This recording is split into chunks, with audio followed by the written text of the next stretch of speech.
Salam sejahtera, selamat pagi, selamat hari Minggu, Bapak, Ibu, dan Saudara semua yang dikasihi oleh Tuhan Yesus. Saya mengajak kita untuk tundukkan kepala dan kita akan bersatu di dalam doa.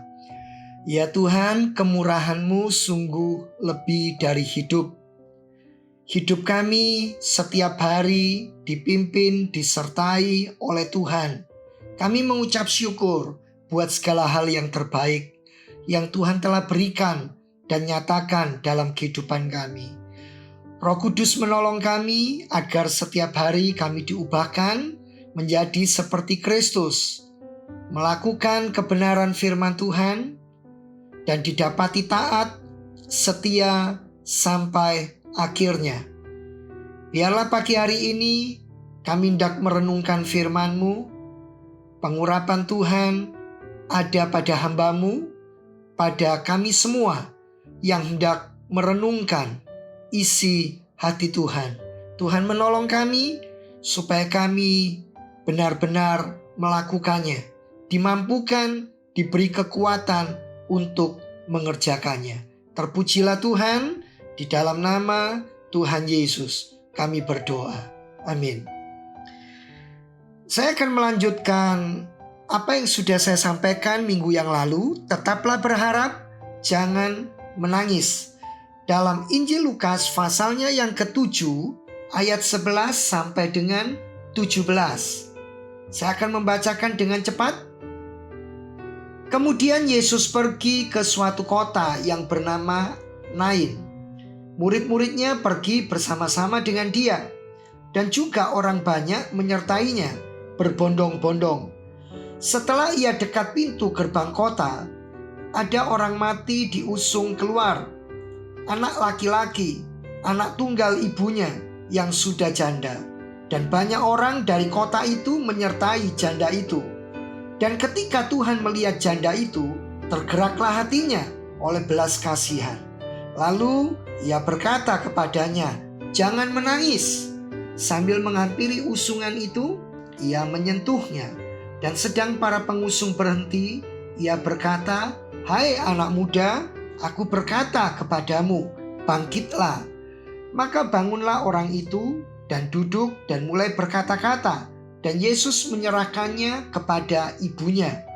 Semua orang itu ketakutan dan mereka memuliakan Allah sambil berkata, "Seorang nabi besar telah muncul di tengah-tengah kita, dan Allah telah melawat umatnya." Maka tersiarlah kabar tentang Yesus di seluruh Yudea dan di seluruh daerah sekitarnya. Minggu yang lalu kita telah membahas tentang beberapa hal menarik yang dapat dipelajari dari kisah yang ditulis oleh Lukas dalam Lukas pasal 7 ayat 11 sampai 17. Minggu yang lalu kita telah belajar apakah kisah ini benar-benar terjadi. Dan kita sudah belajar apakah yang terjadi dalam kisah Lukas 7 ayat 11 sampai 17. Itu bukan suatu kebetulan. Dan pagi hari ini dalam ibadah kita, saya mengajak kita untuk melanjutkan dengan mempelajari beberapa hal menarik yang kita bisa gali dari Lukas pasal 7 ayat 11 sampai 17. Hal apa Bapak Ibu? Berikutnya, apakah Yesus melakukan mujizat ini bergantung kepada kondisi-kondisi tertentu atau bergantung kepada keadaan tertentu? Kalau kita perhatikan dalam ayat yang ke-11, kemudian Yesus pergi ke suatu kota yang bernama Nain. Jadi mujizat ini terjadi ketika Yesus sedang pergi atau sedang berada di dalam perjalanan. Kita akan mencoba membandingkan apa yang kita baca dalam Lukas pasal 7 ayat 11 ini dengan sebuah cerita yang fenomenal sebuah kisah yang dramatis di dalam 1 Raja-Raja pasalnya yang ke-18.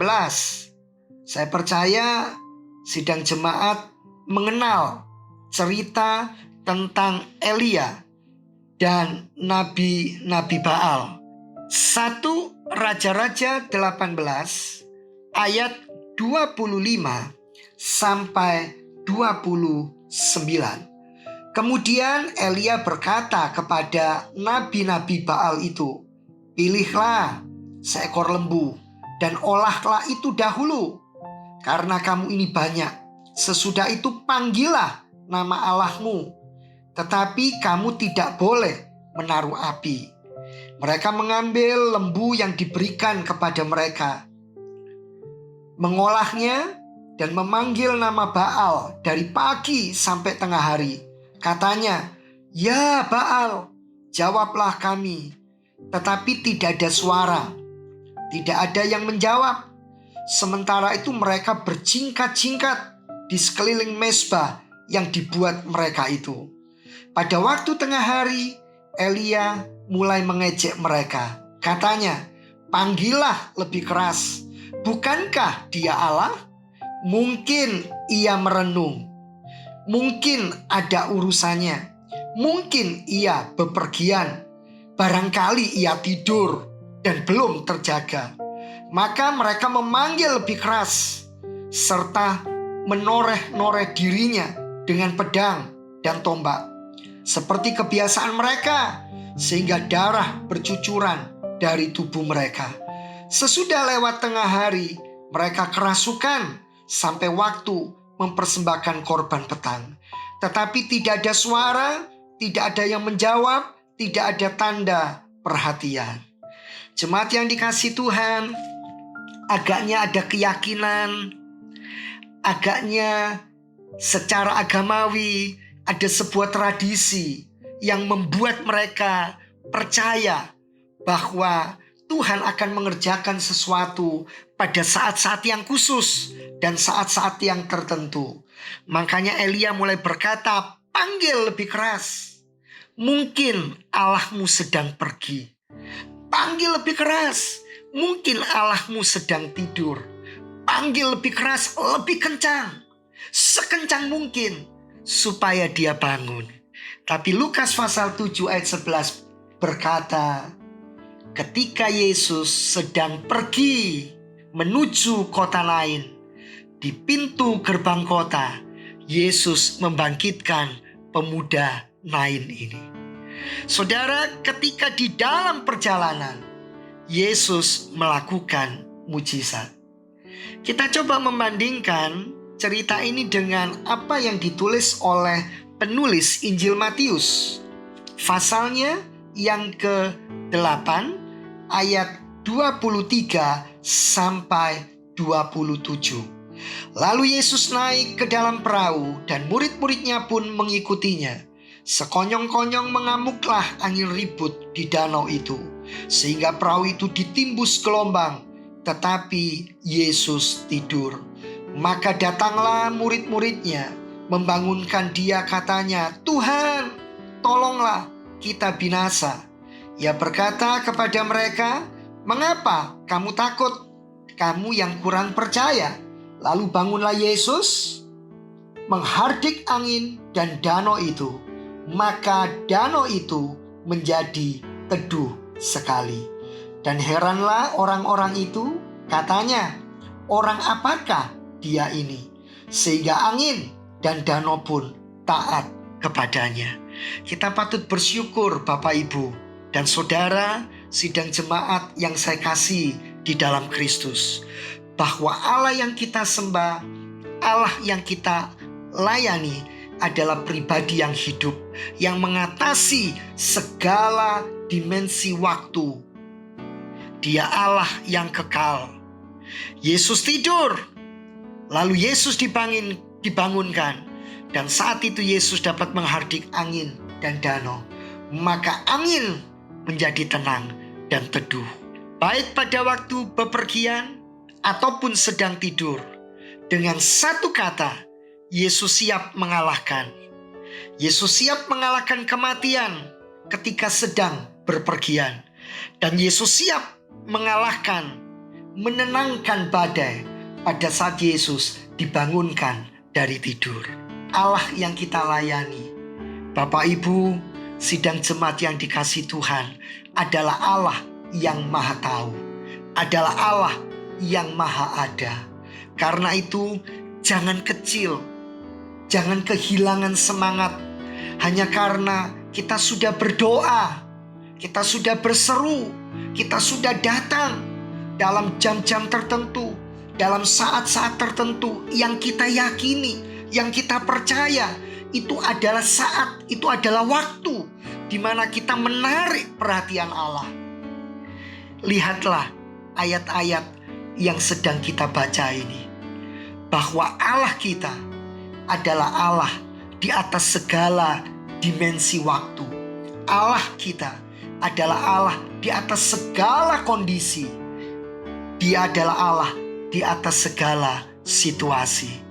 Karena itu lewat ayat-ayat ini, lewat pertanyaan yang menarik ini, apakah Yesus hanya melakukan mujizat pada keadaan dan waktu-waktu tertentu saja? Ternyata jawabannya tidak.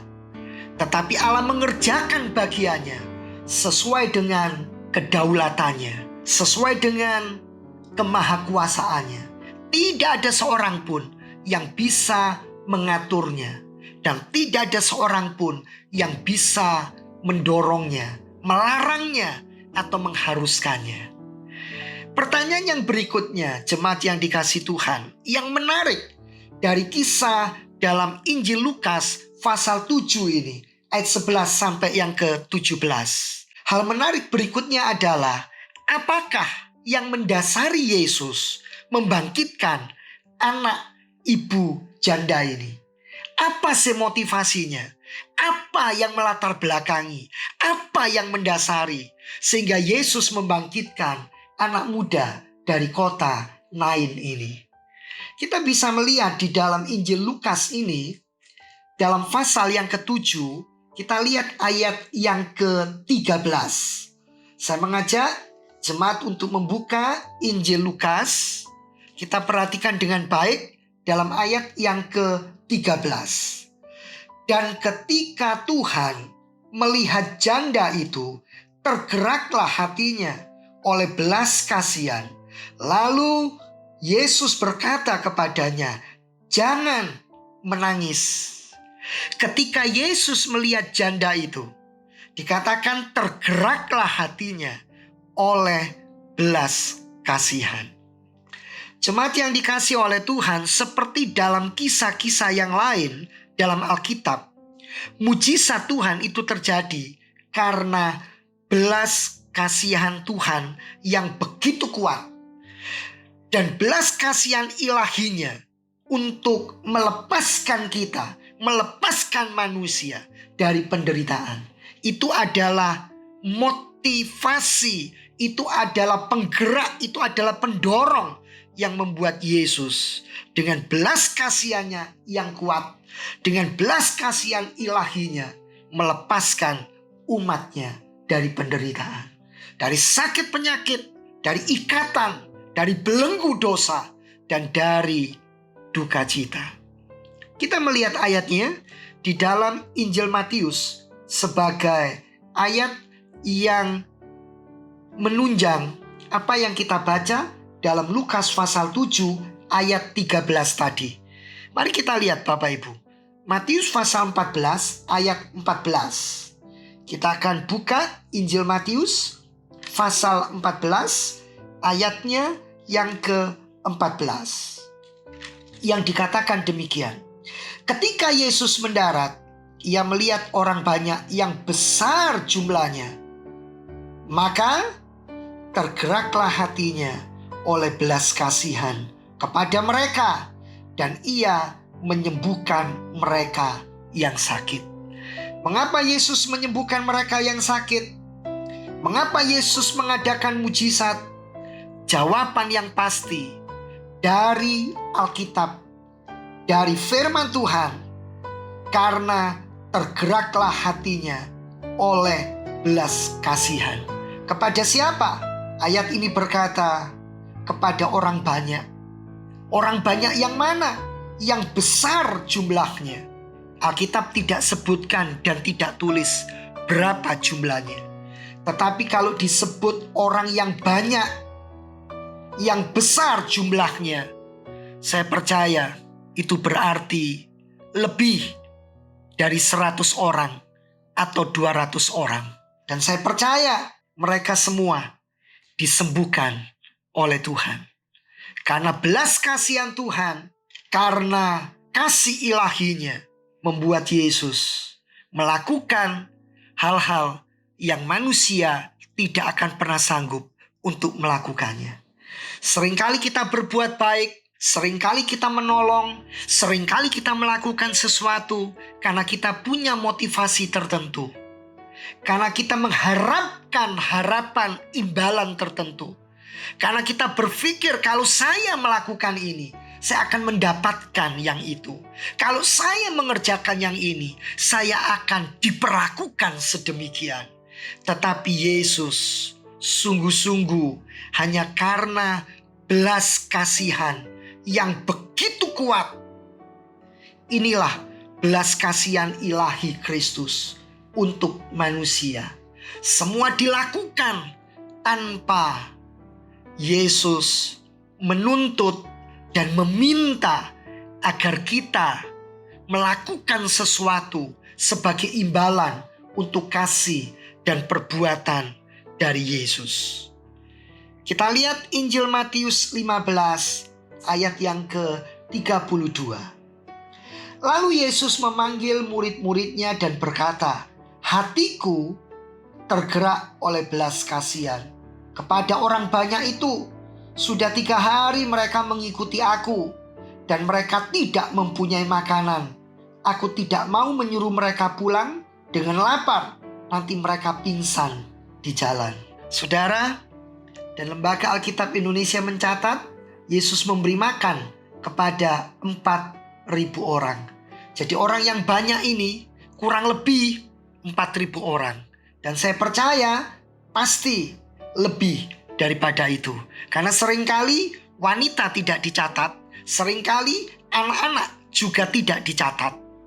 Jemaat yang dikasihi oleh Tuhan, belas kasihan Tuhan dan kasih dari Tuhan adalah motivasi. Dan itulah yang mendasari Yesus membangkitkan anak dari ibu janda ini. Yang dikatakan di dalam Injil Lukas pasal 7 ayat 11 sampai 17, ibu ini tidak memiliki apa-apa lagi. Harta kesayangannya, harta yang paling utama, yang sangat berharga dalam hidupnya, hanyalah anak ini. Karena itu disebutkan anak ini adalah anak tunggalnya. Saudara, kalau ayat-ayat tadi kita baca, tidak disebutkan ibu janda ini tersungkur, lalu berdoa, lalu berharap, lalu minta, lalu mendorong Yesus untuk membangkitkan anaknya. Sama sekali tidak. Tetapi membangkitkan pemuda yang mati ini adalah inisiatif dari Kristus sendiri. Karena belas kasihannya, karena kasihnya yang begitu besar. Dan saya berdoa pagi hari ini, apa yang menjadi kebutuhan Bapak Ibu? Apa yang menjadi pergumulan kita? Percayalah, tidak ada yang luput dari pandangan Tuhan. Dia adalah Allah yang berdaulat. Dia adalah Allah yang maha tahu. Dia adalah Allah yang maha dalam segala-galanya. Percayalah, kasihnya, kasih ilahinya, kasih setianya sungguh tidak terukur, sungguh tidak terbatas. Jemaat yang dikasihi oleh Tuhan, ada seorang penulis komentari yang menyampaikan bahwa di kota lain ini, belas kasihan Kristus itu sebenarnya menggenapi dirinya sendiri dengan menyelamatkan seorang anak tunggal. Kasih yang besar, dengan mana Allah telah mengasihi kita, telah menggenapi dirinya sendiri dengan tidak menahan anak tunggalnya. Belas kasihan Kristus pada waktu ia mendekati pintu gerbang kota, memberikan kembali seorang anak kepada ibunya. Kasih yang besar dari Allah melalui pengorbanan pada salib itu membawa kembali banyak anak kepada tangan yang terbuka dari Bapa yang menunggu. Adalah iman kita pada belas kasihan yang tidak terbatas ini, yang merupakan sumber dari segala pengharapan untuk manusia. Karena itu, Bapak Ibu, sidang jemaat yang dikasih oleh Tuhan, dengan mempelajari Lukas pasal 7 ayat 11 sampai dengan 17 yang kita sudah baca baik minggu yang lalu juga minggu pagi hari ini, biarlah kita mau belajar menjadi pribadi yang sungguh-sungguh hidup seperti yang Tuhan rindukan. Percayakan dan serahkan semuanya kepada Kristus, sebab kasih-Nya mampu memberikan kekuatan, kasih-Nya mampu memulihkan kita, dan kasih-Nya mampu membangkitkan kita. Saudara, adakah yang lebih berharga di dalam kehidupan kita yang Allah tidak pernah bisa untuk memberikannya? Sedangkan anak tunggal diberikan untuk saudara dan saya. Nyawa diserahkan, darah dicurahkan. Adakah yang lebih berarti? Adakah yang lebih kita dambakan di dalam kehidupan kita? Sentral hidup kita untuk melayani Allah, untuk menyembah Allah, untuk menyukakan hati Allah, untuk melakukan firman Allah. Karena penebusan Kristus yang begitu nyata, begitu mahal sudah kita terima dengan cuma-cuma. Tidak ada yang harusnya lebih kita utamakan, sehingga kita takut, kita nggak percaya bahwa Tuhan sanggup untuk menolong, membukakan jalan, dan memberkati kita. Apapun itu, termasuk pergumulan yang paling pribadi, pergumulan keluarga, pergumulan pekerjaan, apapun namanya, percayalah, Tuhan Allah yang begitu mengasihi umatnya, mengasihi saudara, dan mengasihi saya. Setiap waktu Dia siap menyambut dan menerima kita. Setiap waktu, setiap saat, Kristus siap mendengarkan apa yang kita keluhkan, kita sampaikan kepada Beliau.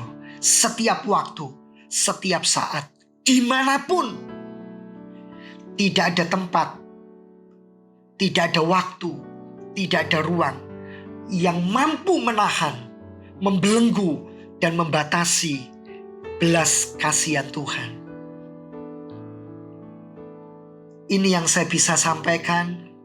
Saya berdoa, Bapak Ibu, sidang jemaat, dari hari ke hari, di tengah-tengah dunia yang tidak pasti ini, kita akan diberikan kekuatan, kemampuan, dan damai sejahtera dari Tuhan.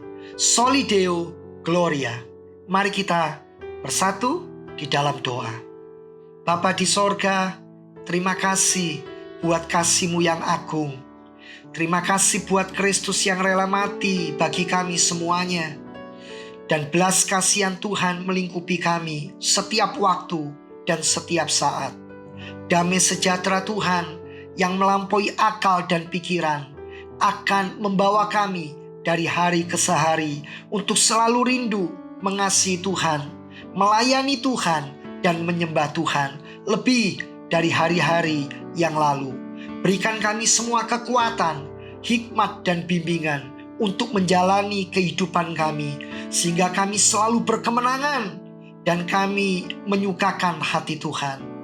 Bersama dengan doa kami pagi ini, bersama dengan doa dari orang-orang kudus, kami juga mendoakan bangsa dan negara kami.